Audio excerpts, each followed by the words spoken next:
In 5, 4, 3, 2, and 1. And welcome everyone to this episode of the Real Leaders Podcast. Welcome everyone to this episode of the Real Leaders Podcast. I'm your host, Kevin Edwards. Joining us today is Maya Winkelstein, the CEO of Open Road Alliance. Maya, thanks for being with us today. Thank you so much for having me. So tell me a little bit about how you got into impact investing. What is it for listeners out there who have never heard of the term, and why do you think it's important? Yeah, impact investing is, at its simplest form, it's the idea of putting money out there and looking for positive social good or positive environmental good, or basically good things in the world coming back. I think what's really exciting about the term, though, is it is becoming a little more common. It is becoming more known. And one of the really important things, though, to think about impact investing and what makes it different from ESG investing or other similar terms that you might hear thrown around is that impact investing is about prioritizing impact. It's about proactively seeking out impact and not just sort of a bar of avoiding harm, but actually making sure you're doing good. And Maya, what attracted you to impact? Obviously, there's got to be a feel-good factor. There's got to be something that you can align your skills and your values with what you do. How did you get into impact investing? Absolutely. So my background really comes from the impact side rather than the investment side. So early in my career, I worked in what traditionally had been the only place to really focus on impact, which was the nonprofit sector. So I worked in international development. I worked for large NGOs, small NGOs. I did work in sub-Saharan Africa. I did work in Washington, D.C. A lot of the places that typically more traditional philanthropic or development careers were. And honestly, when I was up and coming, that really was the only thing you could do. What has been really exciting for me as I progressed in my career, as many of my peers have over the last 20 years, is 20 years ago, the term impact investing didn't exist. Right. And so really coming into impact investing and my transition has really followed the market.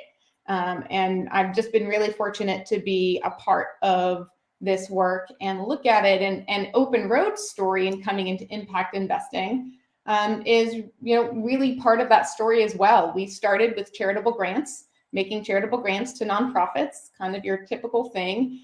And we really quickly learned only after a couple of years of doing that we actually could have a lot more impact with the dollars at hand by making loans instead.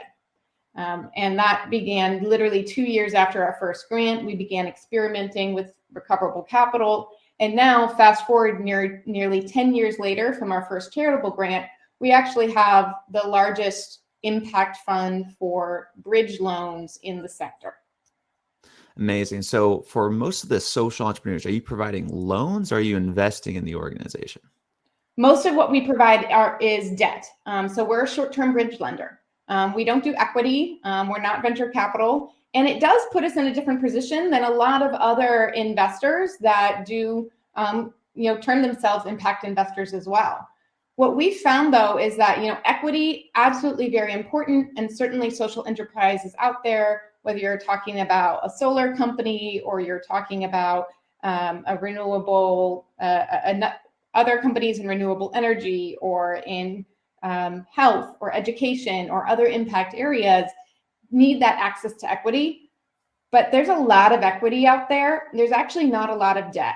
And if you ask any company that doesn't consider them impact first, that considers them fully for profit, if they could just survive on equity, every one of them will tell you no.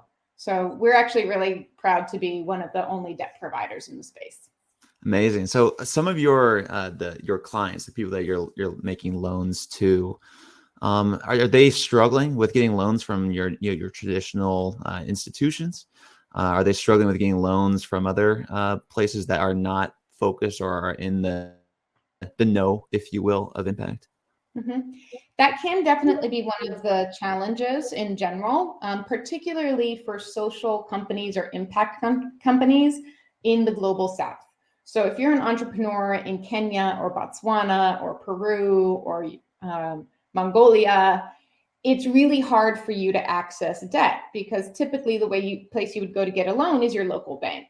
But the economic and political realities of a lot of those places do make it really difficult to get any loan, and certainly not an affordable one. So that can be a challenge of the market as a whole. What is even, I think, a little bit more special about Open Road and the Open Road Impact Fund, which is our impact investing debt fund, is that we actually specialize beyond generic debt specifically for short-term bridge loans. And I know that might sound a little wonky and a little technical, but it really is, it is a specialized product, but it actually turns out to be a really critical one specifically for impact. And I'll explain a little more why. Yeah. So short-term bridge loan, it's a loan, right? And it just means that it's generally short. So it's not like your 30-year mortgage or a 15-year this. It's really, most of our loans are 12 months or less. But what we provide, it's really about timing. It's really when we come in. So I'll use climate finance for an example, right? According to the IPCC, we need $1.5 trillion in annual financing in order to achieve our net zero carbon goals by 2050. The International Energy Association calls for annual additions of solar to reach 630 gigawatts by 2030, which is basically 4 times the record levels that were set in 2020. Yet, there is this thing about finance. If you imagine all those solar farms that need to get built, the problem is that in climate finance as it stands today, there's an inefficiency that is very common, and that's essentially delays between investment commitments and project kickoffs. And this is a real problem because these delays, even if it's just 6 months, it directly threatens our net zero timelines because entrepreneurs have to then wait 6 or 12 months to begin their carbon reducing work. What Open Road does is we eliminate that gap. So we provide a loan when the question isn't if investment is coming, but when. We can provide that short-term loan that really accelerates impact and growth for the companies. And this basically allows climate entrepreneurs to begin their work now, turn on the mini grid 6 months sooner. And if you're in it for impact, we can't lose that time. And what size of companies are you working with? Because, obviously if you're a small organization and you're trying to find sources of capital, maybe a little bit more difficult, especially like you said, south of the hemisphere. What type of organizations are you working with? Could you provide a few examples for us? Mm-hmm. So we work with organizations up and down the market. And that's another thing that really is part of the impact side of our impact investment equation at Open Road. So we make loans to companies with millions of dollars in revenue, and we make loans to companies that, aren't break even yet. And that's part of it, right? That is part of it because exactly as you said, access to capital is one of the key barriers to really unleashing the potential of companies that can have impact. So to give you another concrete example in the climate finance space, we've actually made 2 loans to a company called Husk Power. And what's great about them is these 2 loans were a few years apart, and basically in those moments of step up where they're growing, right? This is a reoccurring problem in finance. So we were able to grow with them. So our first loan was $500,000, which allowed them to get into 100 mini grids installed, which actually made them in 2020, they were the first company globally to have reached 100 installed mini grids. And that was due in part to a loan we had made a couple years prior. Fast forward, and now we've been able to make them $1 million loan. So in order to help them now access capital to scale their growth so that they can reach nearly 200 mini grids, bringing them even closer to impact at scale. It's fascinating. And so your theory of change essentially is to work with these social entrepreneurs south of the hemisphere who lack access to funding, especially, the US dollar is going to go a lot further in Africa or in these countries that you mentioned than it would here, at home.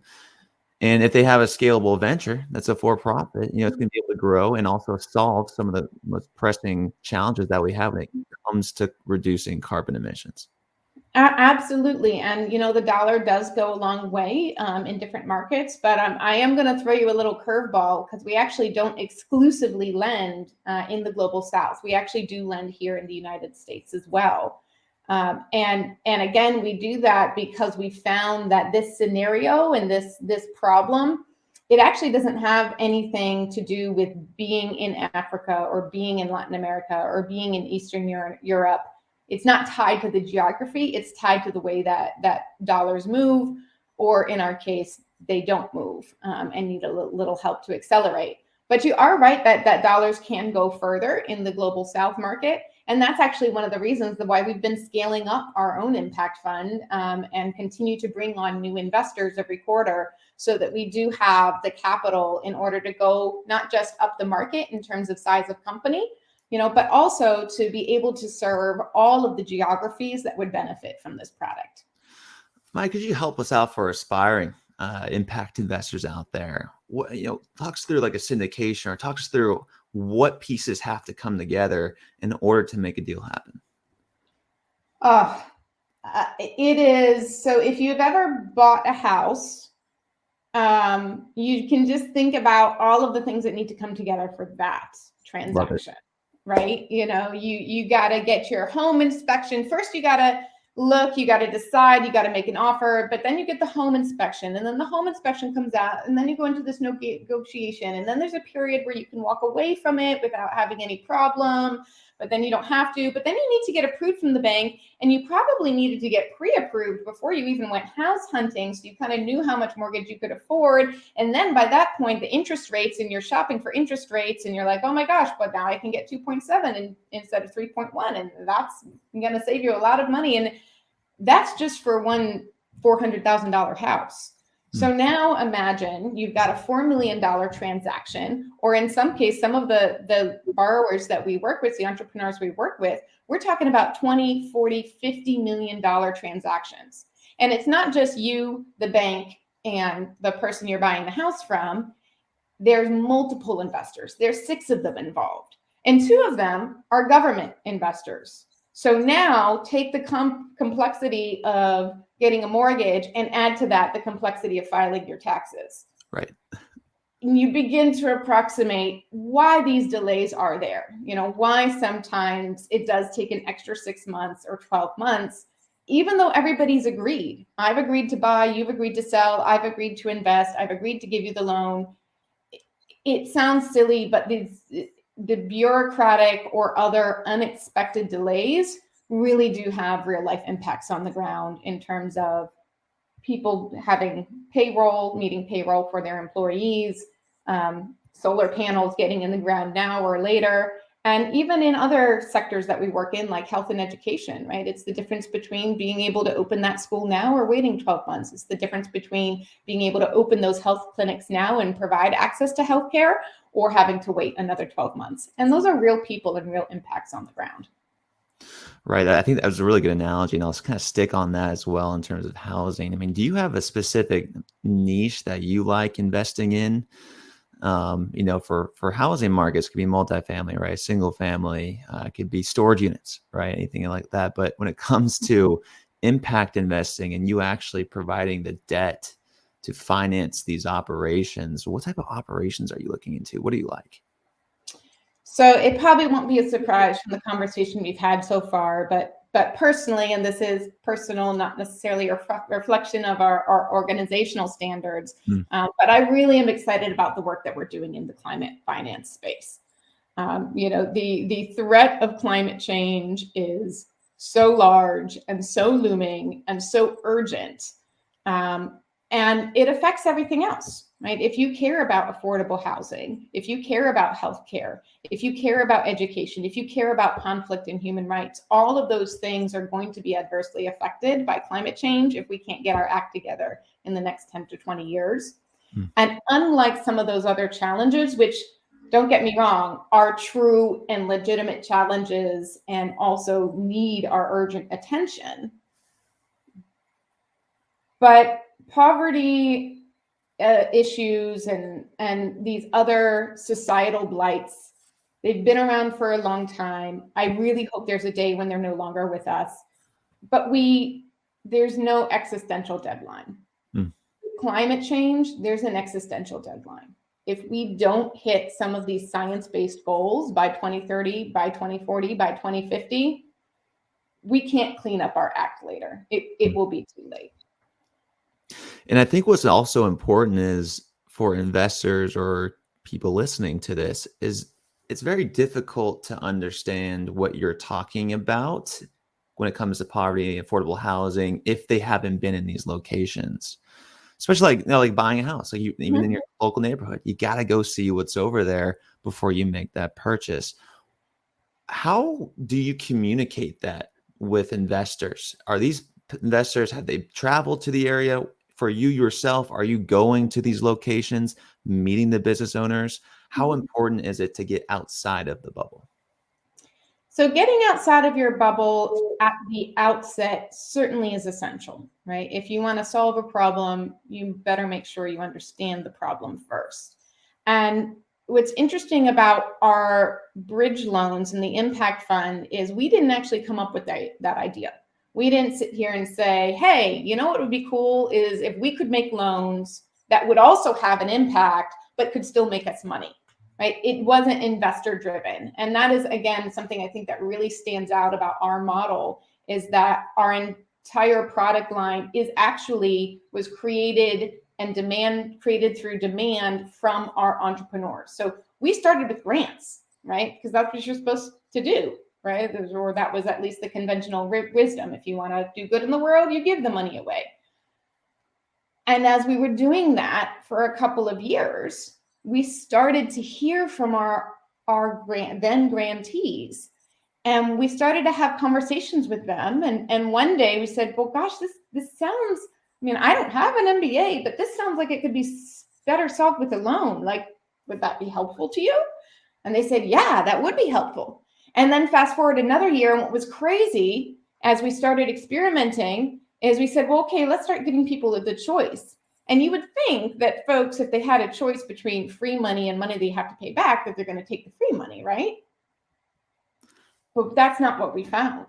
Actually, people said, no, we want the loan. This is actually what we need. This is what we want. This is what is going to accelerate my business, accelerate my growth, and accelerate my impact.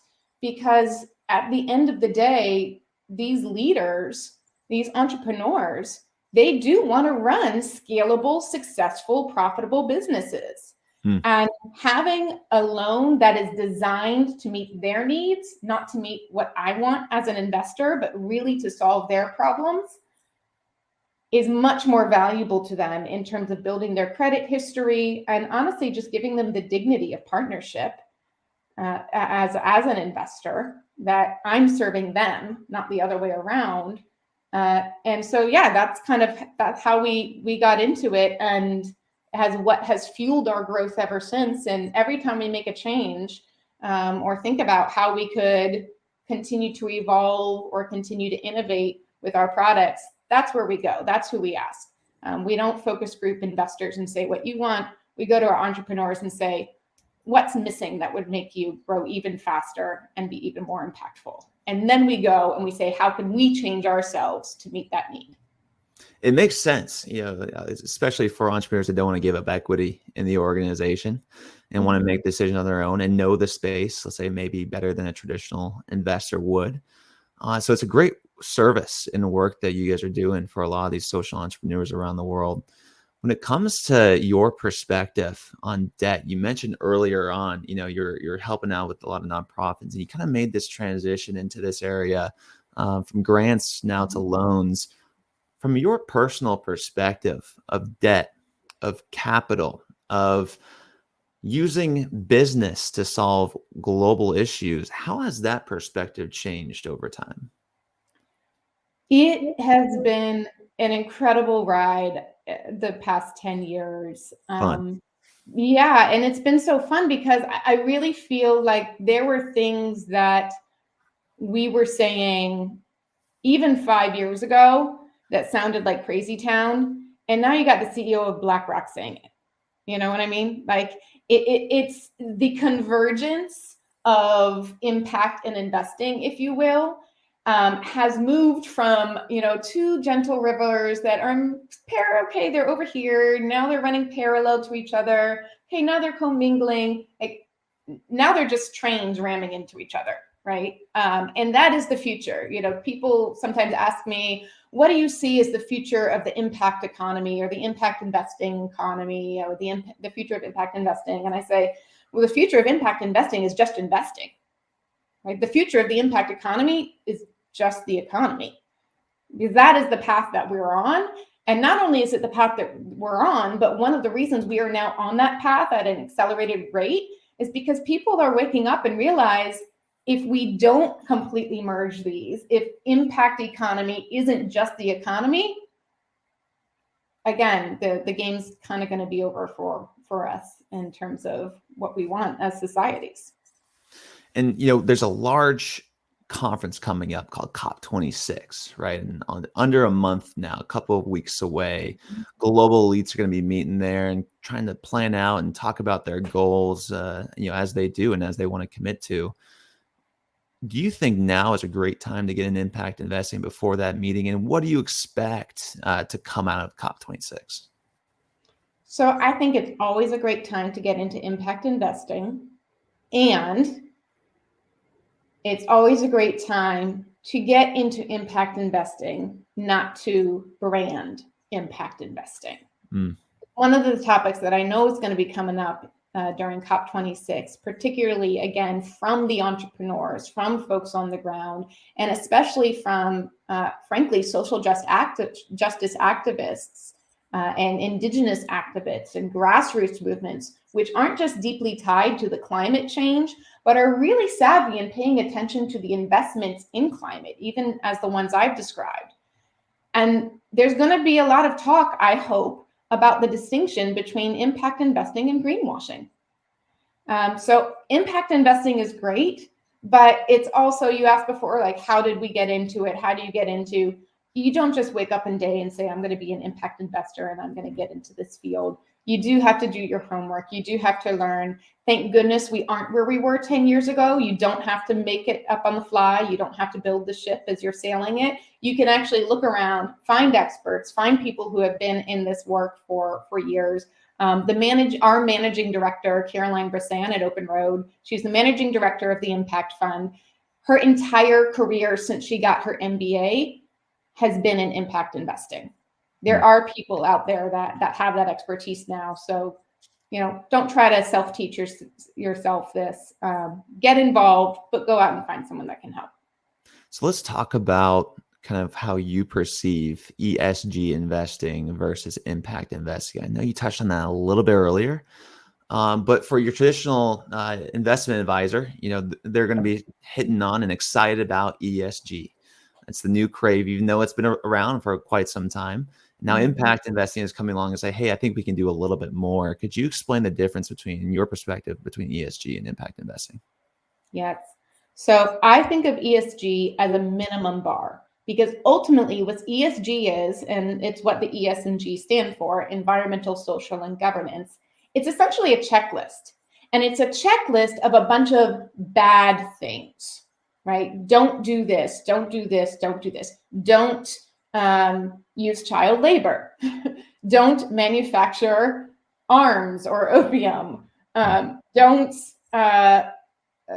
have exploitative pricing practices or things like that. It's a list of don'ts. And so ESG is great because it's essentially a negative screen. If you're applying ESG to your investments, it means that you're saying, I want to avoid the bad stuff. And I want to make sure that my dollars are not going into those bad things. That's fantastic. But here's the reality. Every investment that has ever been made in the history of the world has had impact.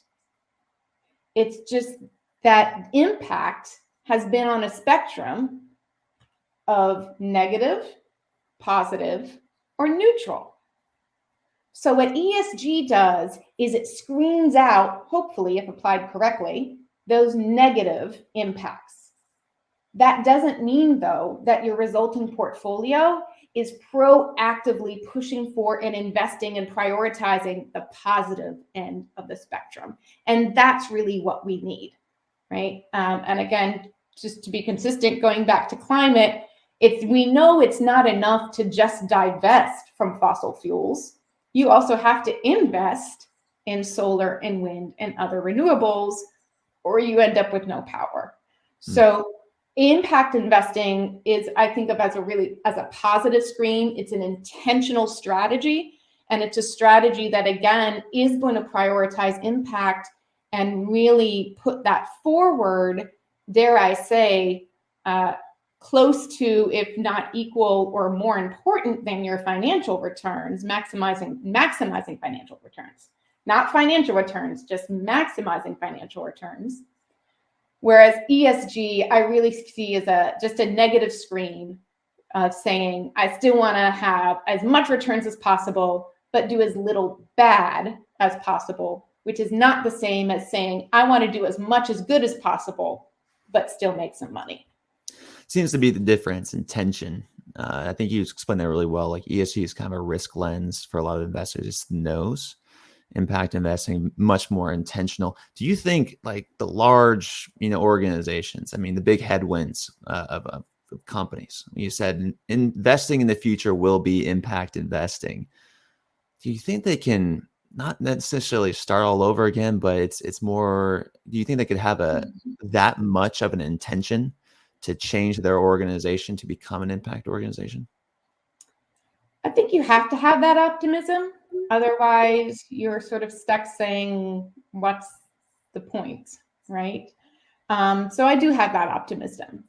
My optimism is tempered with realism. It's not going to happen overnight. It's not going to happen on a dime. And it's frankly probably not going to happen just through self-enforcement and self-regulation, as frankly, most things in our history over time, especially in the history of the way our economy functions on a large systemic scale, it doesn't really actually happen because people just decide to do it differently unanimously.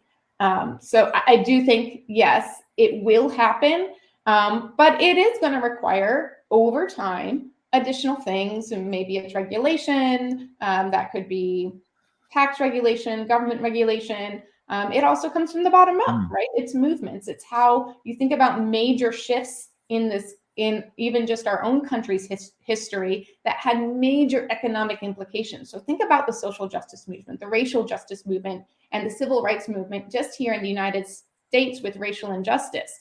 Well, we know that one of the most stark examples of discrimination against African American and people of color in this country manifested through red lines, which was what?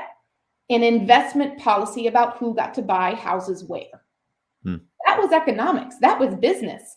That was banks deciding literally who was allowed to buy a mortgage where.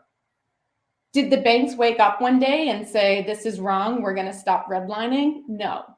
Right? The movement came from the bottom up. It came from the courts. It came from all of these other actors together. So ultimately, if I'm guessing where we're going to be 30 years later, it's going to be movement on probably all of those fronts. What gives me extra hope and optimism is that right now, I do think that the major shakers and companies, they do get it. Right? I do think that there is a desire for the outcomes. I think some folks are going to have a rude awakening about what they have to change in order to get there. But I do think that a lot of the intention is genuine in terms of the different results that people want to see. Definitely. And I like what you were saying about the redlining and just the government intervention, because it really stems from the loans, the institutions, the people who are funding these movements and creating prosperity within our own borders. You're in a different arena than I am. You are in the impact investing arena. What's exciting you about future government intervention? Is it a carbon tax? Is it investments into specific industries? Is it reducing regulations for loans in specific areas? What specifically about government intervention here domestically in the United States is exciting you right now? I don't think I've ever attached the adjective excited to government intervention or regulation.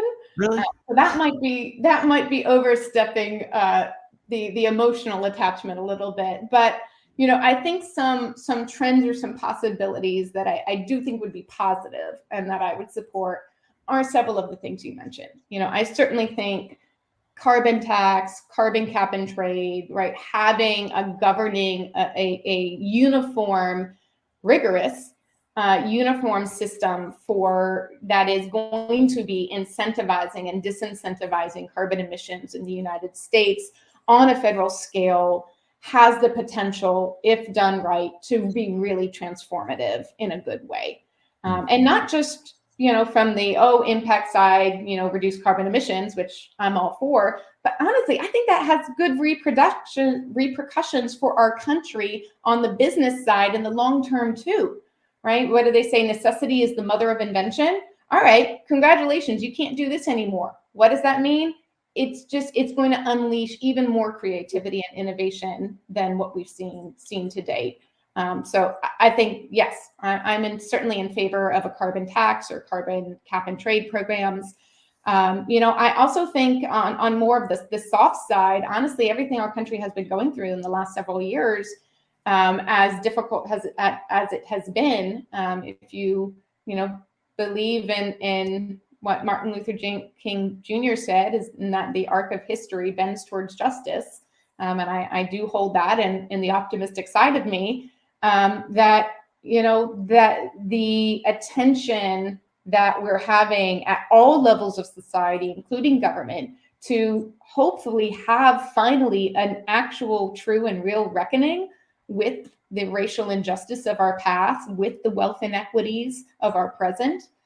If we can face those, and whatever role government plays in that, I do think our country will be for the better.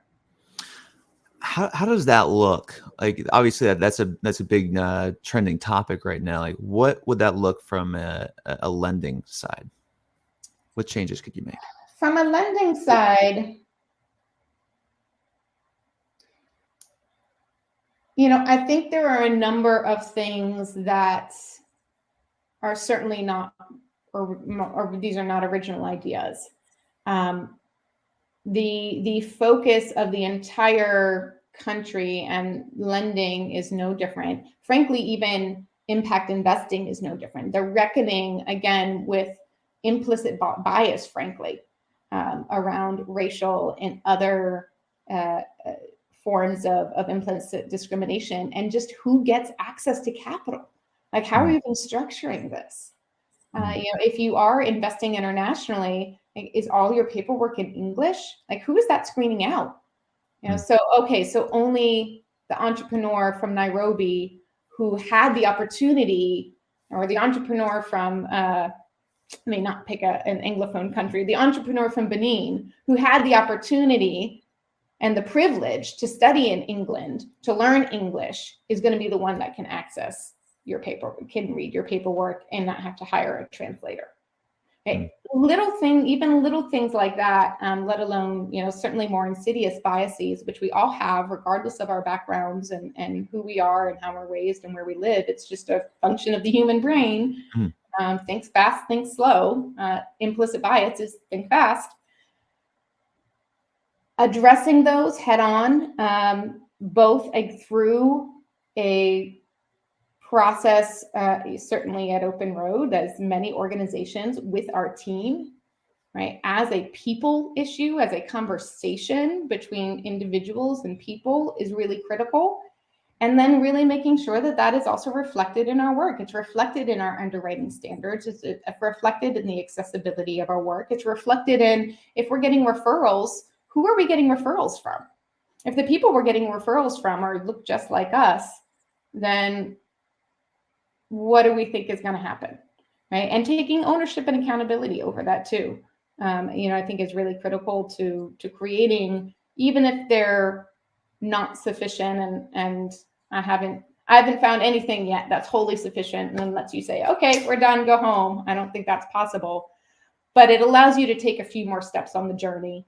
And that's really what we all need. If we're constantly taking a few steps on the journey, at the very least, as they say, you're not part of the problem.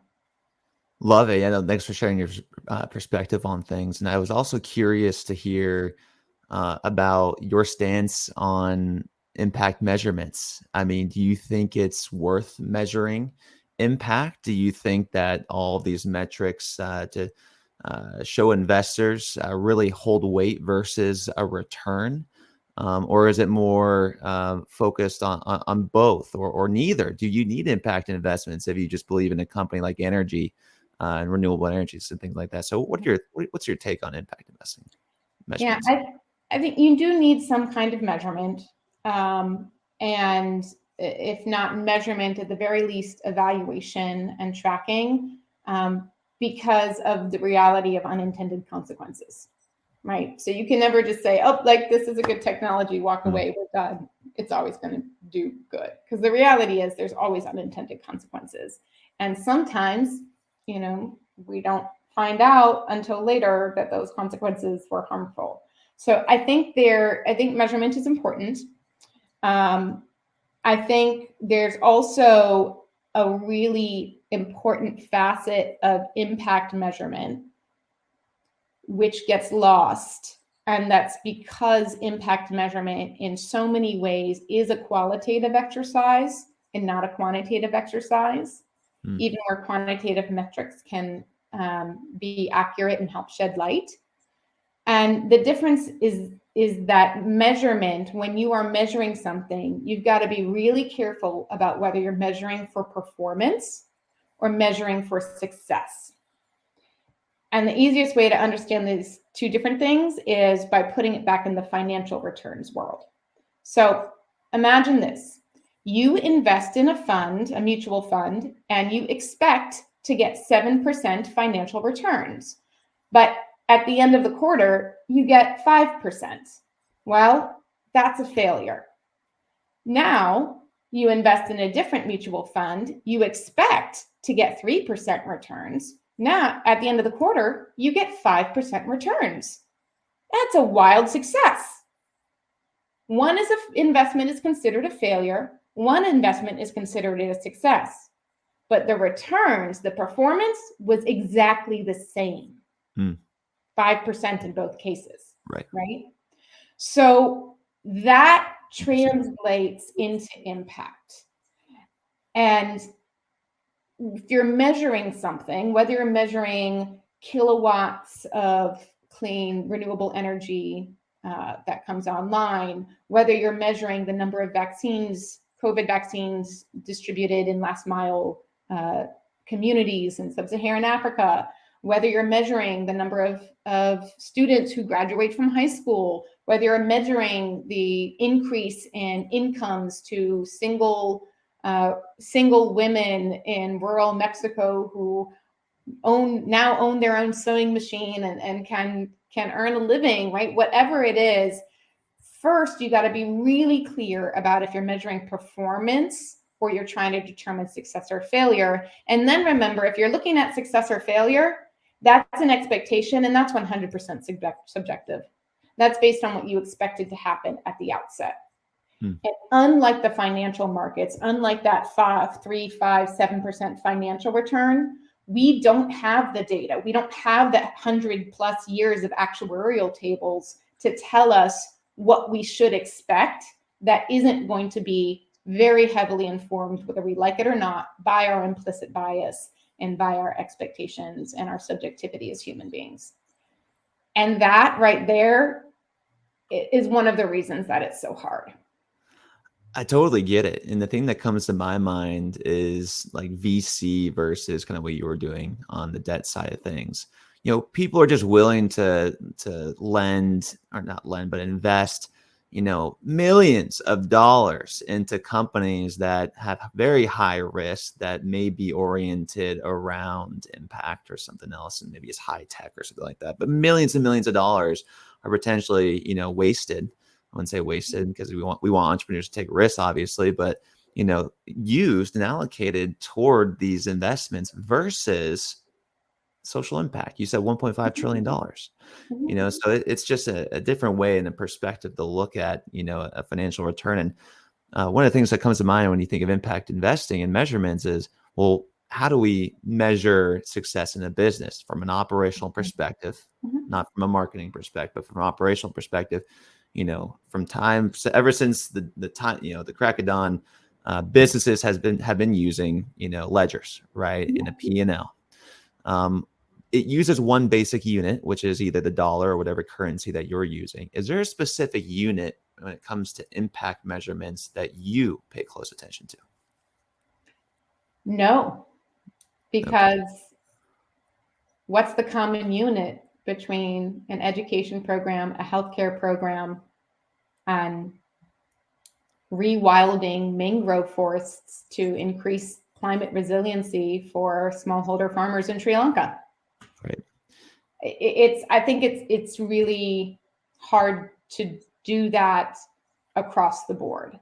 Mhm. However, I think this is where impact investing, you asked me before, what's exciting about impact investing? What do I like about it? It's that proactive strategy, right? So I cannot tell you what metric is the universal metric that everyone should follow and that, should start showing up on all P&Ls and be taught in every MBA program across the country. If it exists, a crazy mathematician hasn't found it yet. But when you are developing your impact investing strategy and your impact investing thesis, you can be, back to success versus performance, be really honest with yourself about what are the metrics that I can stand behind, that I can track, that will be accurate, and what are the metrics that I would love to say, but maybe I can't, or maybe I can't yet. Mm. And so at Open Road in the Impact Fund, for example, one of the metrics that we can track and that we do track and that we have tracked since our very day, even our very first grant, back when we were doing grants 10 years ago, is leverage. And that is because of our model, right? We come in with 500,000, 750, $1 million to bridge incoming investments. So Husk Power, I mentioned earlier, when we came in with our first $500,000 loan that helped them reach 100 mini grids, we were bridging to a $20 million equity close. Mm. So for $500,000, we Right. were able to accelerate the impact of 20 million. Right. You can do the math on 500 to 20 million. That ratio is easy, traceable, verifiable. And we've tracked those numbers for every single deal we've ever done. And so based on that, I can tell you with certainty that every dollar that Open Road Impact Fund invests and every dollar that we invest returns $9 of follow-on funding kept on track, of follow-on funding leveraged and accelerated. So our impact in terms of that acceleration of those incoming funds is 9x, and I can stand behind that number because I know where it's coming from. I can also count up, how many gigawatts our borrowers have produced over time, and I can certainly give that number as well. But I can't tell you how many lives we've touched. That would be disingenuous. Right. Well, I think it's a great answer. I mean, there really isn't one right now other than, the currency that you're using. And where does it show up, in the ledger, in the P&L? It's exactly what you just explained. And that the fact that you can have an investment that is going to not only change lives or reduce carbon emissions or make the world a better place, but also generate return. It's a fallacy that a lot of investors have kind of come into this industry thinking the opposite. Thinking of more of a social approach. So it's been a very interesting conversation today. What's leadership's role in this, Maya? I mean, tell me about when it comes to the actual decision makers, the entrepreneurs, the intention, the people that are going this route. How important is leadership? Leadership is everything, right? And it's not just because leaders often have authority and power, which they do, and which is a critical part of the equation that I think sometimes folks actually don't don't give enough weight to, because leaders don't want that weight on them. Mm. They want it to be, not not to have that accountability and ownership. But leadership is everything, because it is where decisions are made. And it is where priorities are set. And it is where culture is set. And it's not just where priorities are made and decisions are made and culture is set for your organization or the team that you're leading.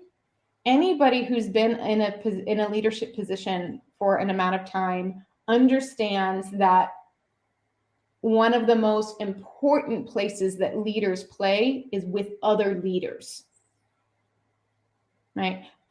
I can make decisions about Open Road and our team and our policies all day long. But the biggest influence I have is when I get together with CEOs and managing directors about the impact investing funds, and we trade notes. What you do, that's what leaders do. Mm-hmm.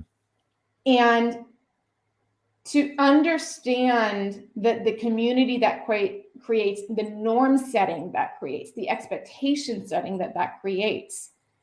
And it can be soft and mushy on the culture side, and it can also just manifest into market standards. I mean, do you think that any market standard, was the result of some magical, there was no 11th commandment, right? Like, these interest rates did not start at a descendant period of time given to us by a higher being. No, like it starts with what we choose to do. And, all the things we've been talking about today, where you choose to place your priorities, where you choose to emphasize doing good versus not just doing harm, and understanding the trade-offs in that. You're like, yeah, of course there are trade-offs sometimes. Can you earn 25%, doing short-term bridge lending from a financial returns perspective? Of course not. Can you still make some money? Yes. So you gotta have that give and take. And I do think that leadership,